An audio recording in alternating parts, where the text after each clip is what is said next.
Student, today we are going to study continuation of Unit 2 Money and Banking, chapter number 6 Banking. As we all know that the entire banking system of India comprises of two units.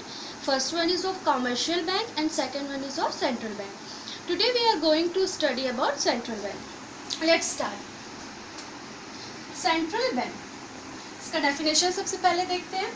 It is an apex body that control, operate, regulate and direct the entire banking and monetary structure of the country. Means कि central bank, before going to topic, let's discuss about what is central bank. Central bank को हम bankers bank बोलते हैं. It is the head of all bank, जो क्या करता है, manage करता है सारे कमर्शियल बैंक को, फैसिलिटेट करता है, रूल्स रेगुलेशन बनाता है. हर टाइप ऑफ, जैसे हमने करंट रेट पढ़ा था, करंट रेट डिसाइड करता है कौन, सेंट्रल बैंक. पिछले वीडियो में हमने देखा था ना, वही चीज़ है.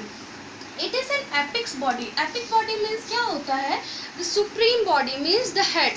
Central bank is the head that control करता है, ऑपरेट, रेगुलेट एंड डायरेक्ट, ये सारे फंक्शन करता है to the entire banking as well as monetary structure of a country. एक कंट्री में जो भी मॉनिटरी ट्रांजैक्शंस होते हैं उस पर कंट्रोल एंड रेगुलेशन करता है with the help of central bank. सब कंट्री का अपना अपना एक सेंट्रल बैंक रहता है. Likewise in India central bank means the RBI, the reserve bank of India. आगे देखते हैं. It is the sole agency, sole means single agency of note issuing. जो सेंट्रल बैंक है उसका जो मेन प्राइमरी फंक्शन है इज इशू ऑफ नोट्स. ठीक है, तो it is a sole agency, एकलौता ऐसा एजेंसी है जो क्या करता है, इशू करता है of notes and control the supply of money. Money supply को कंट्रोल करता है, रेगुलेट करता है in the term of credit control. कैसे हमको क्रेडिट कंट्रोल करना है, कैसे फ्लो बढ़ाना है, फ्लो कम करना है मनी का, ये सारा प्रोसेस किसके थ्रू होता है, with the help of central bank in the economy of a country. कोई भी कंट्री की इकोनॉमी में सेंट्रल बैंक सोल एजेंसी है जो इशू करता है notes as well as money regulation को पूरी तरीके से गाइड और रोटेट करता है. ओके, आगे देखते हैं. All the financially developed country have their own central bank. जितने भी कंट्रीज हैं ऑल ओवर वर्ल्ड, सबका अपना सेंट्रल बैंक रहता है जो कि हेड ऑफ ऑल बैंक रहता है. वो एक आई रखता है. It is a watch dog which manage all the functions of all the banks. Okay, देखते हैं. For example RBI in India, central bank कौन सा है, RBI. The bank of England in UK, federal reserve system in USA. तो ये सारे क्या है, सेंट्रल बैंक है जो कि हेड ऑफ ऑल बैंक्स है in different types of country. Okay, let's continue. The function of central bank. The following are the main function of central bank. पहले हम देख लेते हैं कि क्या क्या सेंट्रल बैंक के फंक्शंस हैं. ठीक है, फर्स्ट फंक्शन है bank of issue note. Next है banker to the government, clearing house function, bankers bank, control of credit, lender of the last resort, custodian of foreign exchange. ये सारे क्या है, फंक्शन ऑफ सेंट्रल बैंक है. आप जल्दी से इसका स्क्रीनशॉट ले लीजिए, हम फिर डिटेल में एक एक फंक्शन को पढ़ेंगे.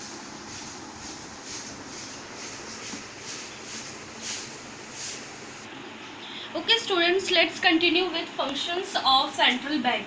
सेंट्रल बैंक के जितने भी फंक्शंस हैं वन बाय वन हम इसे डील करते हैं. ओके, फर्स्ट फंक्शन क्या है, बैंक ऑफ इशू और करेंसी अथॉरिटी. दोनों वन एंड द सेम है. ठीक है, कई बार आपको क्वेश्चन में डायरेक्टली शॉर्ट नोट्स वगैरह में आ जाता है bank of issue, what do you mean by bank of issue, या फिर आपको क्वेश्चंस में ये भी दिया जा सकता है कि करेंसी अथॉरिटी का मतलब क्या होता है, what do you mean by currency authority. ठीक है, कंफ्यूज नहीं होंगे, दोनों सेम है. देखते हैं क्या है. Central bank has the sole authority for issue of currency in the country. Means central bank के पास ही अथॉरिटी है कि वो इशू कर सकता है करेंसी। ऐसा नहीं है कि हम आज सोचें चलो आज हमारे पास करेंसी की कमी है तो हम तुरंत अपना नोट बनाते हैं और उसको एज अ करेंसी यूज़ करते हैं, ठीक है, ऐसा कभी नहीं हो सकता। सेंट्रल बैंक के पास ही अथॉरिटी है कि वो करेंसी इशू करे और वही करेंसी को हम ऑल ओवर इंडिया यूज़ करते हैं, ठीक है। तो central bank has the sole authority, means single authority है उनके पास for issue of currency in the country. आगे देखते हैं, in India RBI issue currency. India में हमने अभी पढ़ा कि सेंट्रल बैंक कौन सा है, the RBI, the reserve bank of India. तो रिजर्व बैंक ऑफ इंडिया के पास ही अथॉरिटी है कि वो क्या कर सके, इशू कर सके ऑफ करेंसी, ठीक है। आगे देखते हैं, आरबीआई क्या करता है, करेंसी इशू करता है। जितने भी टाइप्स ऑफ करेंसी है वो किसके द्वारा इशू होता है, only with the help of central bank, that is the RBI, ठीक है। सिर्फ दो चीज को छोड़ के 1 रुपी नोट, 1 रुपीज का जो नोट है as well as all currency, जितने भी टाइप्स ऑफ कॉइन्स है, 1 rupee note as well as all coins, इसको छोड़कर आरबीआई सारे नोट्स इशू करता है, ठीक है। ये वाला नोट कौन इशू करता है, हमने पिछले वीडियो में देखा है ना, राइट, द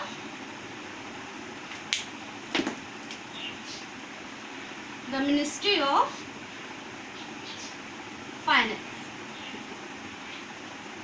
आरबीआई के पास अथॉरिटी है कि वो सारे नोट इशू करे एक्सेप्ट किसका, कि 1 रुपीज नोट एंड कॉइन, ये दोनों जो चीजें हैं, ऑल टाइप्स ऑफ कॉइन कौन इशू करता है, द मिनिस्ट्री ऑफ फाइनेंस। उसको छोड़ के जितने भी टाइप्स ऑफ नोट्स है वो कौन करता है, आरबीआई इशू करता है, ठीक है। आगे देखते हैं, जो ये बैंक इशू करता है नोट्स, उसके कुछ एडवांटेजेस है। क्या क्या एडवांटेजेस है, leads to uniformity in the note circulation.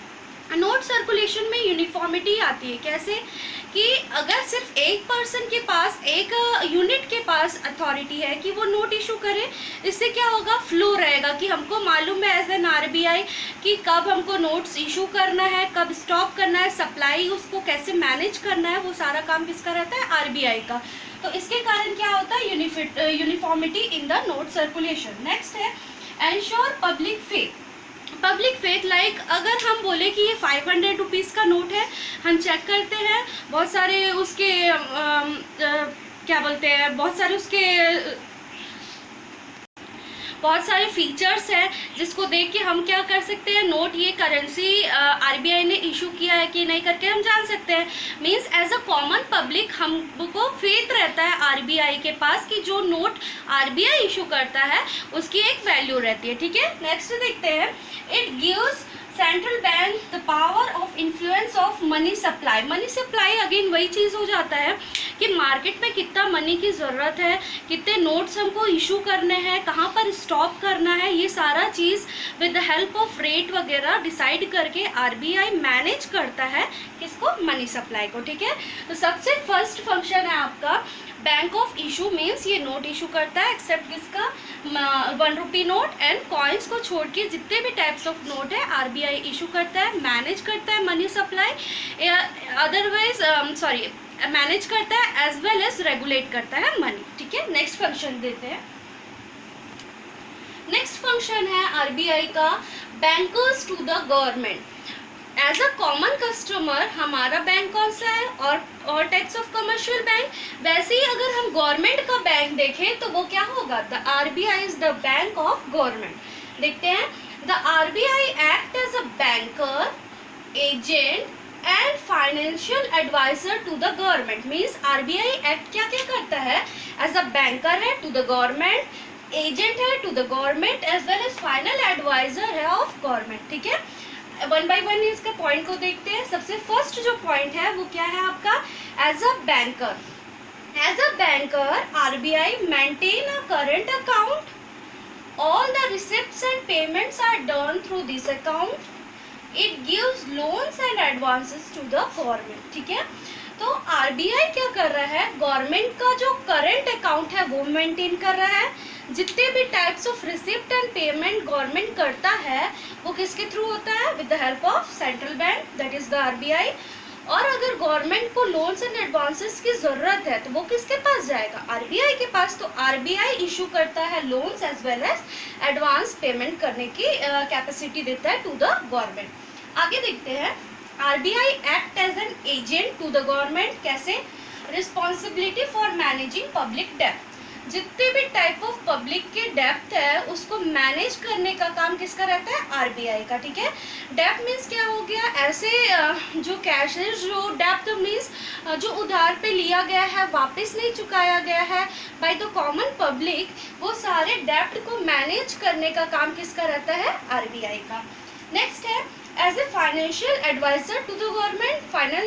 Financial adviser कैसे हुआ? गवर्नमेंट को एडवाइस करता है गवर्नमेंट को on various monetary matters. Government को अगर कोई भी मनी रिलेटेड प्रॉब्लम है, कोई भी मैटर डिस्कस करना है, तो वो किसके थ्रू करेगा? आरबीआई के थ्रू. आरबीआई हेल्प करता है, मैनेज करता है गवर्नमेंट को, ताकि वो कोई भी अगर डिफिकल्ट सिचुएशन है उससे वो बाहर आ पाए. ठीक है. तो गवर्नमेंट को कौन हेल्प कर रहा है? RBI as a banker, as an agent, as well as a financial adviser to the government. Go through this.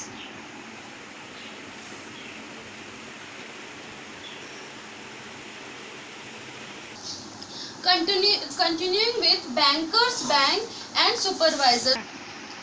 Bankers bank, जैसे कि नाम से ही मालूम चल रहा है, bankers bank as a common public. हमारा बैंक कौन सा है? Commercial bank. अब कमर्शियल बैंक को अगर ज़रूरत है किसी चीज़ की, तो वो किसके ऊपर डिपेंड रहेगा? The central bank. ठीक है. तो the central bank act as a bankers bank and supervisor. यहाँ पर भी दो फंक्शन है, आगे देखते हैं. Central bank regulate and supervise all the commercial bank. Means regulate and supervise कर रहा है all the commercial bank. Commercial bank के जितने भी रूल्स एंड रेगुलेशन है वो किसके थ्रू जाता है? Commercial bank. कॉमर्शियल बैंक के rules and regulation central bank के थ्रू जाता है. ठीक है. आगे देखते हैं. It bears same relationship with the commercial bank as the commercial banks maintain with public. Means जैसे हमारा और हमारे कमर्शियल बैंक के बीच जो रिलेशन है, सेम रिलेशन कमर्शियल बैंक और सेंट्रल बैंक के बीच में रहता है. ठीक है. आगे देखते हैं. As a banker it performs 3 capacities. जो सेंट्रल बैंक है वो 3 कैपेसिटीज में परफॉर्म कर सकता है. First is custodian of cash reserve, second है lender of last resort, third है clearing house. Before going to topic, अब कमर्शियल बैंक क्या कर रहा है? हमसे एक्सेप्ट कर रहा है डिपॉजिट, लैंड कर रहा है हमको मनी, जब चाहे तब हम ले सकते हैं. ऐसे ट्रांजैक्शन चलते रहता है कमर्शियल बैंक में. अब कमर्शियल बैंक को अगर ज़रूरत है, ठीक है, मनी की अचानक से ज़रूरत आ गई, तो कमर्शियल बैंक किसके ऊपर डिपेंड रहेगा? पहले तो कॉमन पब्लिक के ऊपर डिपेंड रहेगा. नेक्स्ट जो रहेगा, कुछ भी रिसोर्ट नहीं मिलेगा तो वो किसके ऊपर डायरेक्टली डिपेंड रहेगा? To the central bank, that is the RBI. ठीक है. आरबीआई परफॉर्म करता है 3 कैपेसिटीज में. फर्स्ट कैपेसिटी है custodian of cash reserve. Means जितने भी types of reserve commercial bank कराता है उसका कस्टडी किसके पास रहता है? सेंट्रल बैंक के पास. ठीक है. Lender of last resort. Last resort means क्या होता है? अगर कमर्शियल बैंक के पास अचानक से कोई ऐसा मॉनिटरी प्रॉब्लम आ गया कि डील नहीं कर पा रहा, ठीक, तो वो क्या करेगा? अपने आसपास के जो कमर्शियल बैंक या अदर कमर्शियल बैंक है उससे हेल्प लेगा. ठीक है. अगर वो भी हेल्प नहीं कर पाते, लास्ट ऑप्शन एकदम बिल्कुल किसी से कोई हेल्प नहीं मिल रहा है, तो ऐसे सिचुएशन में क्या होता है? कोई भी कमर्शियल बैंक का हेल्प कौन करता है? The RBI, the central bank. ठीक है. तो जो लास्ट सिचुएशन जहाँ पर कोई हेल्प नहीं कर पा रहा है, इस ड्यूरेशन में कमर्शियल बैंक का हेल्प कौन करता है? The RBI, the central bank. ठीक है. आगे देखते हैं द क्लियरिंग हाउस. जितने types of receipts and payments commercial bank के थ्रू होता है वो क्लियर करता है द आरबीआई. किसी को पेमेंट में कोई प्रॉब्लम है या 2 चेक्स आपस में कुछ प्रॉब्लम क्रिएट कर रहे हैं, ये सारा जो क्लियरिंग सिस्टम है वो द आरबीआई के द्वारा एकदम ईजिली वे में किया जा सकता है. ठीक है. तो the third function is bankers bank. Banker bank means जो हमारा बैंक है इस कमर्शियल बैंक, उनका भी बैंक कौन है? The central bank.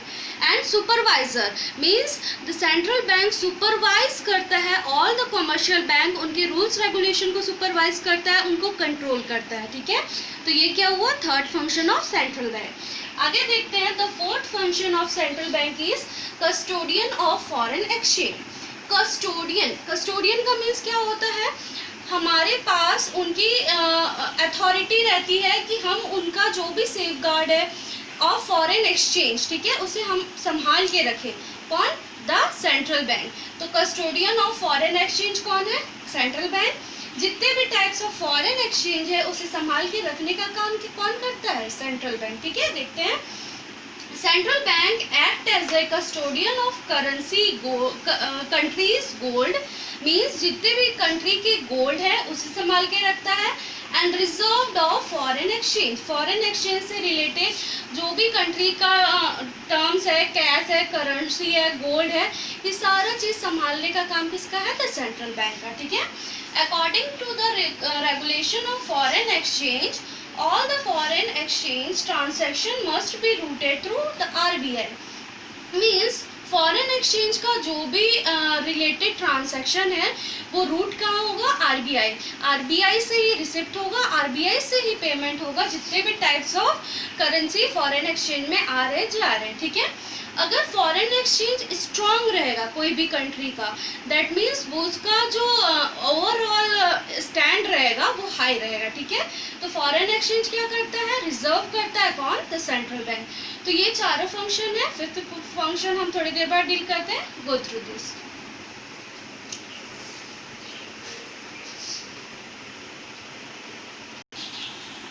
Fifth function is control of credit. It is one of the most important function of RBI, ठीक है। देखते हैं, it controls the supply of credit in the economy. जो central bank है उसका जो main function is to control the supply of credit, means money को control करना है, रेगुलेट करना है इन द इकोनॉमी। क्या हुआ? It controls the supply of credit in the economy implies increase or decrease in the supply of money in the economy by regulating creation of credit by the commercial bank. With the help of commercial bank क्या करते हैं? हम money को regulate करते हैं, supply को increase और decrease करते हैं, ताकि ऐसा सिचुएशन में ऐसा ना हो कि मार्केट में कुछ ज़्यादा ही मनी रेगुलेट हो रहा है, सबके मनी का फ्लो बहुत ज़्यादा हो जा रहा है। ये भी अच्छी बात नहीं होती है कंट्री की इकोनॉमी के लिए। इसलिए क्या करता है? आरबीआई मैनेज करता है, कंट्रोल करता है क्रेडिट को, क्रेडिट के सप्लाई को, ठीक है। ये सब जो फंक्शन है सप्लाई ऑफ क्रेडिट को हम क्रिएशन ऑफ क्रेडिट को क्यों करते हैं? ताकि अगर इन्फ्लेशन या डिफ्लेशन टाइप का सिचुएशन आए तो हम मनी के जो एक्सेस है उसको कंट्रोल कर सके, ठीक है। दैट इज, अगर इन्फ्लेशन का सिचुएशन आता है तो हम क्या करते हैं? एज एन आरबीआई रिड्यूस करते हैं सप्लाई ऑफ मनी को। अगर पीरियड आता है डिफ्लेशन का तो हम क्या करते हैं? इंक्रीज कर देते हैं सप्लाई ऑफ मनी। ये सारा चीज़ बहुत सारे रिजर्व्ड रेशो के द्वारा होता है, जैसे कि हमने पहले देखा था CRR, SLR, cash reserve ratio and various other reserve ratio. ये सारे मैनेज करते हैं supply of money in the economy of a country, ठीक है। Go through this. Thus we completed the central bank का डेफिनेशन पढ़ा हमने, उसके फंक्शंस पढ़े। बेसिकली यहाँ पर 5 मेन फंक्शंस है।